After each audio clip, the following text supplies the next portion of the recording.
بسم اللہ الرحمن الرحیم. In the name of Allah, the Beneficent, the Merciful.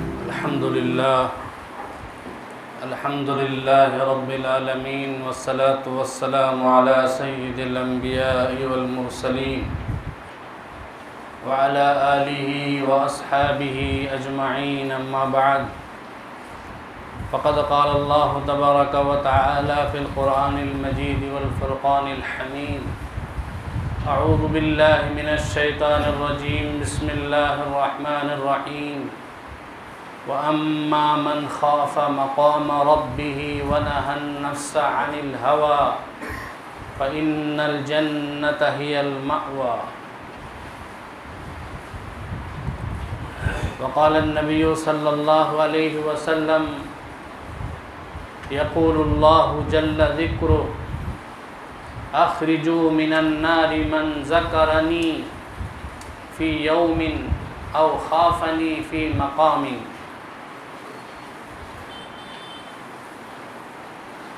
او کما قال رسول اللہ صلی اللہ علیہ وسلم. محترم بزرگوں اور دوستو،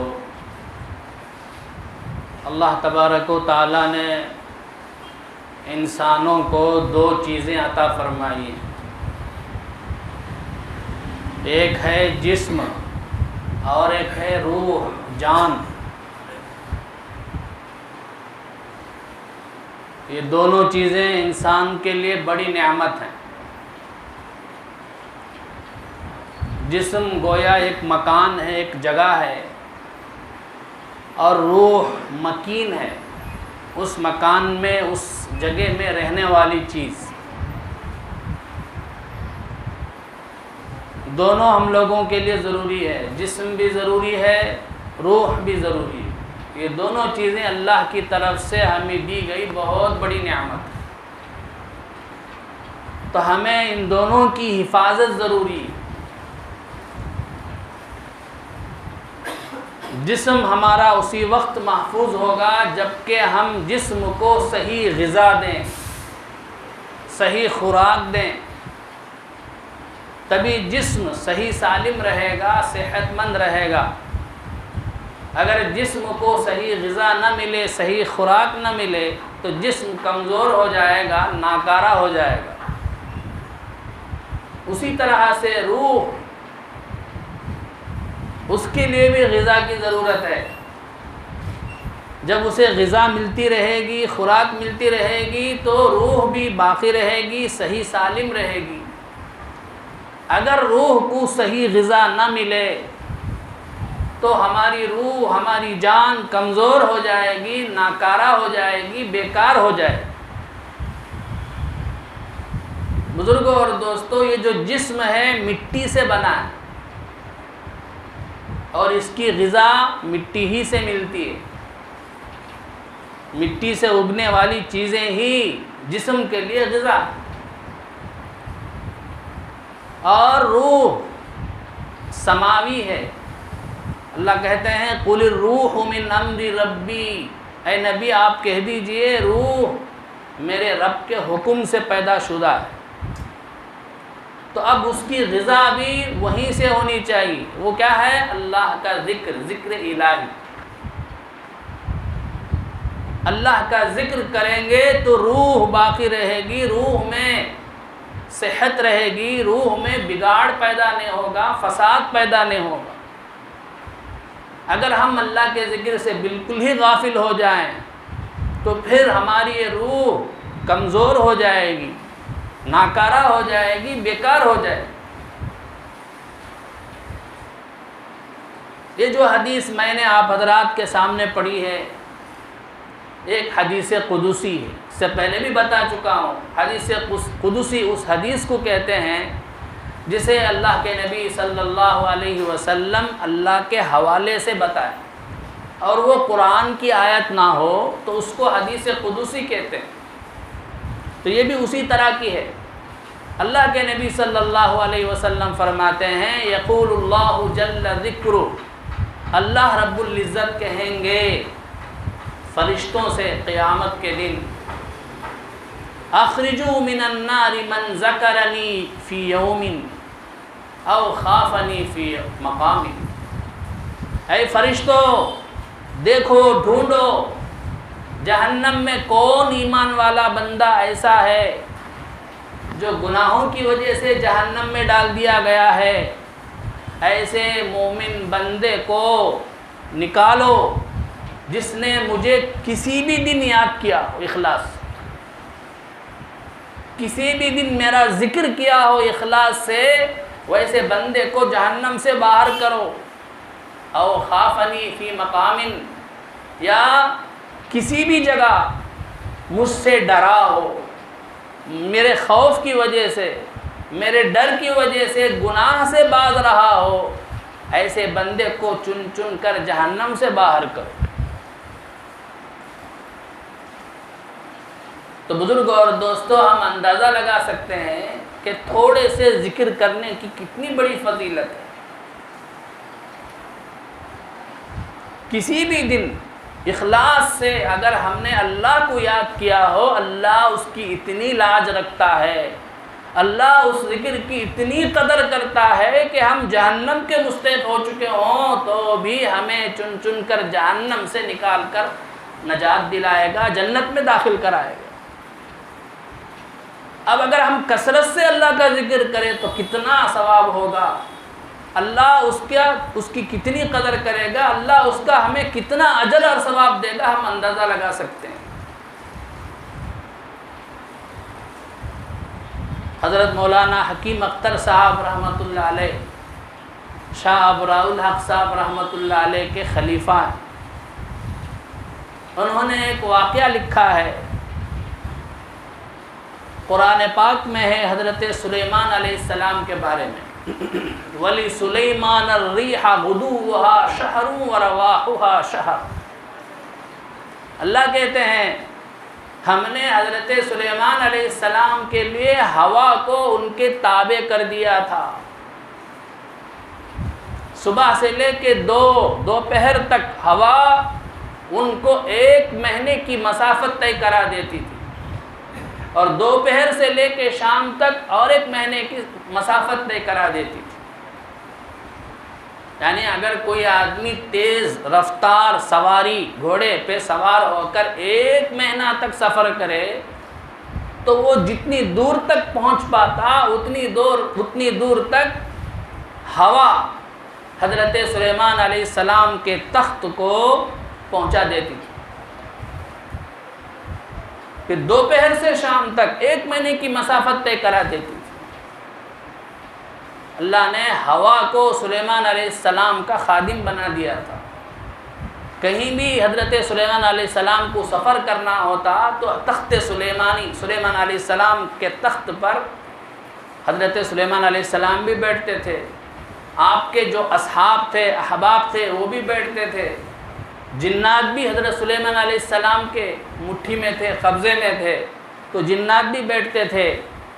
اور پرندے تاکہ دھوپ نہ پڑے اس لیے حضرت سلیمان علیہ السلام کے پورے ساتھیوں پر، پورے لشکر پر سایہ ڈالتے تھے. پھر اللہ کا حکم ہوتا تھا تو ہوا آدھے دن میں 1 مہینے کی مسافت طے کرا دیتی تھی. بیت المقدس سے استخر تک آدھے دن تک وہاں قیام کرتے، تھوڑی دیر قیلولہ کرتے، پھر وہاں سے کابل تک یہ 1 مہینے کی مسافت. اللہ نے اتنی طاقت دی تھی، ایسی بڑی بادشاہت اللہ نے حضرت سلیمان علیہ السلام کو عطا فرمائی تھی. روایات میں آتا ہے کہ جب ہوا سلیمان علیہ السلام کے تخت کو اڑا کر لے جاتی تھی تو حضرت سلیمان علیہ السلام بڑی تواضع اور عاجزی کے ساتھ سر جھکائے اللہ کے ذکر میں مشغول رہتے تھے. دل میں یہ تصور ہوتا تھا کہ اللہ یہ سب میرے سے ہونے والی چیز نہیں ہے، بس تیری قدرت ہے، تیرا فضل ہے، تیری عطا ہے، اس میں میرے عمل کا کوئی دخل نہیں ہے. یہ تصور کرتے ہوئے سفر طے کرتے تھے. ایک مرتبہ اسی طرح سے تخت پر حضرت سلیمان علیہ السلام سفر کر رہے تھے تو سلیمان علیہ السلام کے امت میں سے کسی امتی نے تخت سلیمانی کو دیکھ کر کہا واہ آل داؤد کی کیا شان ہے۔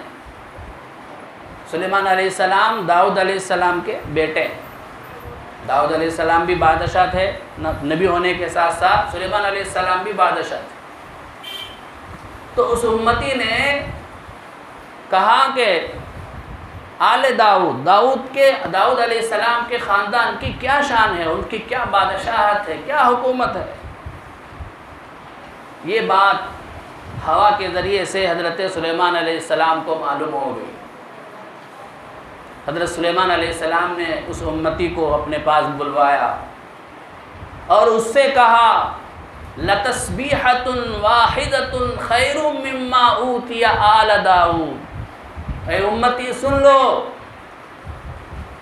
ایک مرتبہ کی تسبیح، ایک مرتبہ اگر کوئی بندہ اخلاص سے سبحان اللہ کہتا ہے، یہ وہ تمام حکومت سے، ان تمام شان و شوکت سے جو آل داؤد کو دی گئی بہتر ہے، افضل ہے۔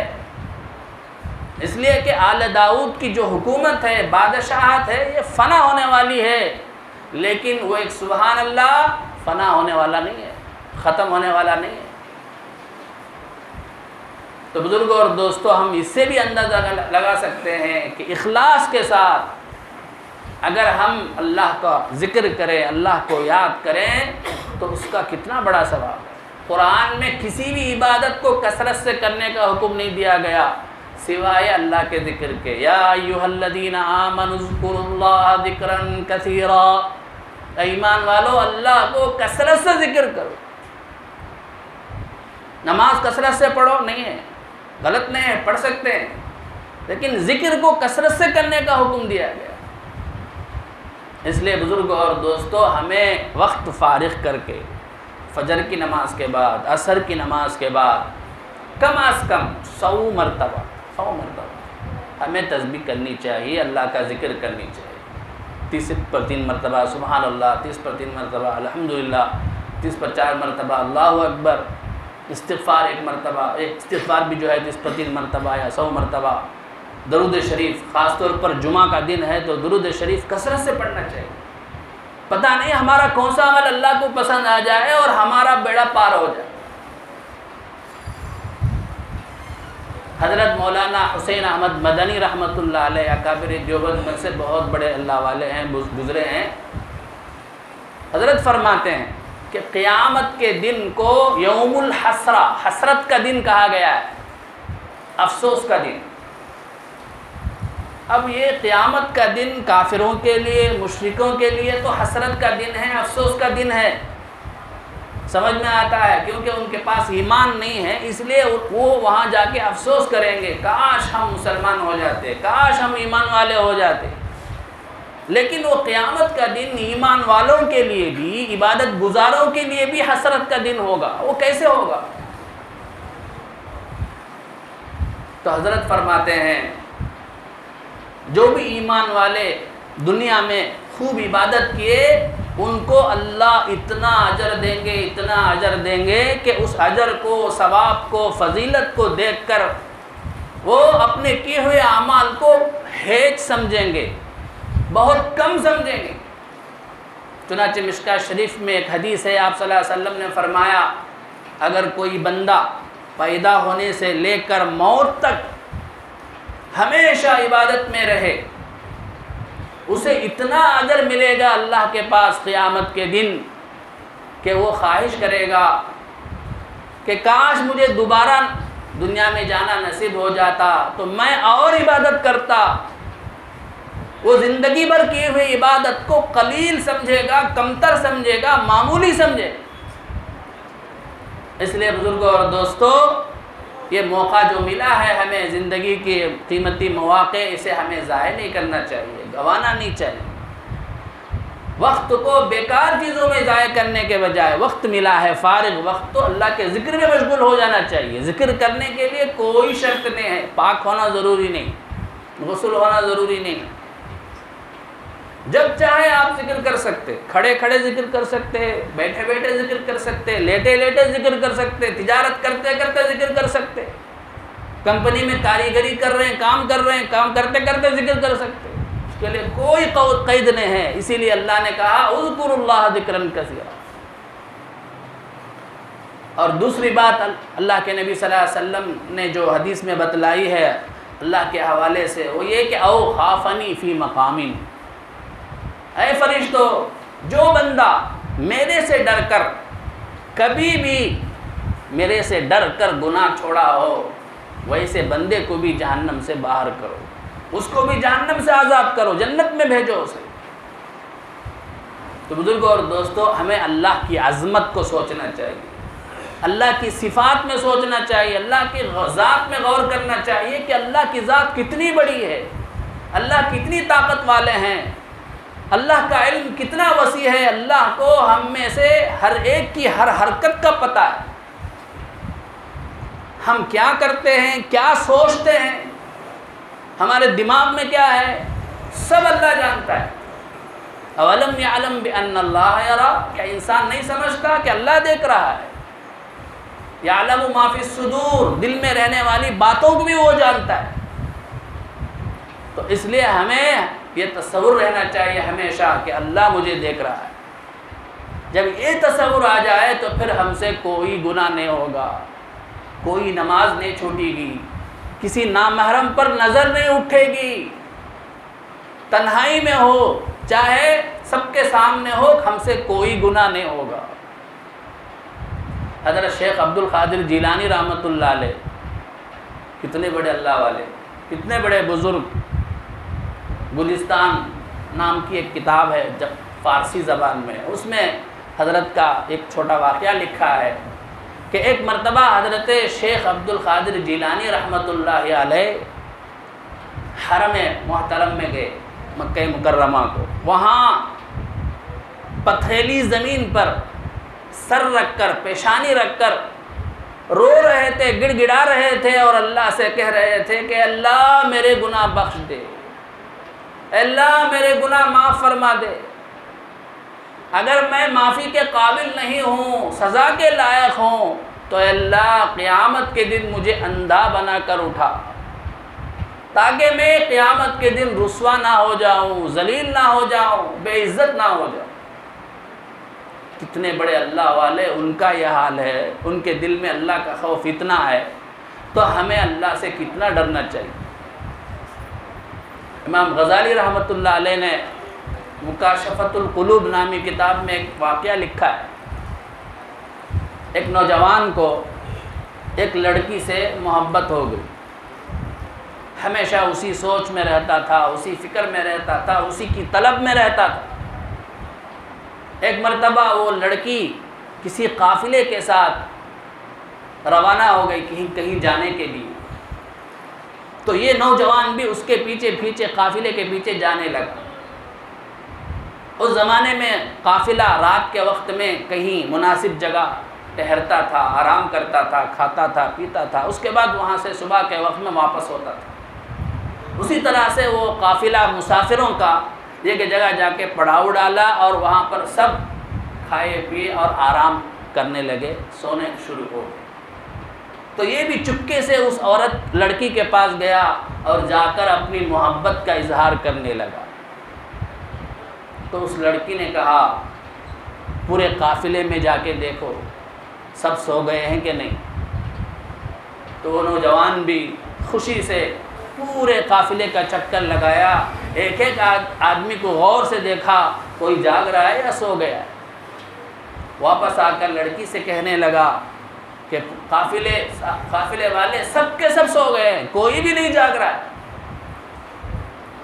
اس لڑکی نے کہا کیا اللہ بھی سو گیا ہے؟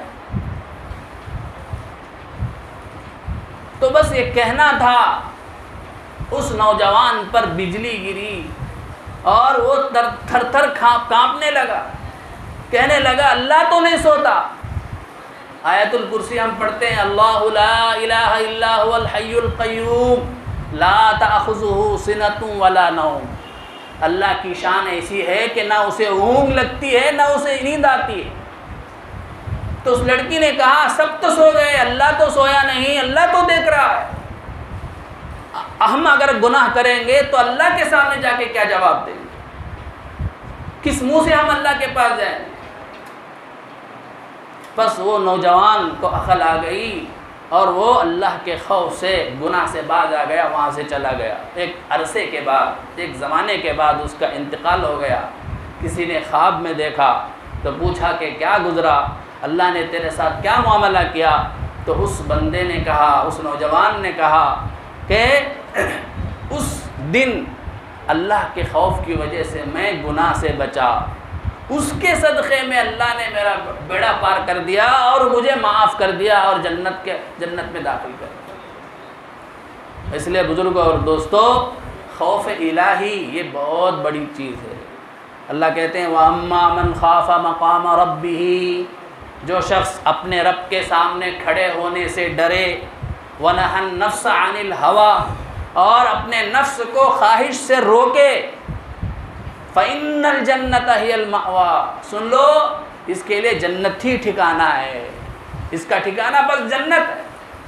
اللہ کا اعلان سورہ رحمان میں پڑھتے ہیں ہم یہ آیت۔ تو اللہ تعالیٰ مجھے بھی اور آپ کو بھی ان دونوں اعمال کی پابندی کرنے کی توفیق عطا فرمائے، اپنے اندر خوف الہی پیدا کرنے کی توفیق عطا فرمائے، اور خوف الہی پیدا کر کے گناہوں سے بچنے کی توفیق عطا فرمائے، اور فارغ اوقات میں اور ہر وقت اللہ کا ذکر کثرت سے کرنے کی توفیق عطا فرمائے۔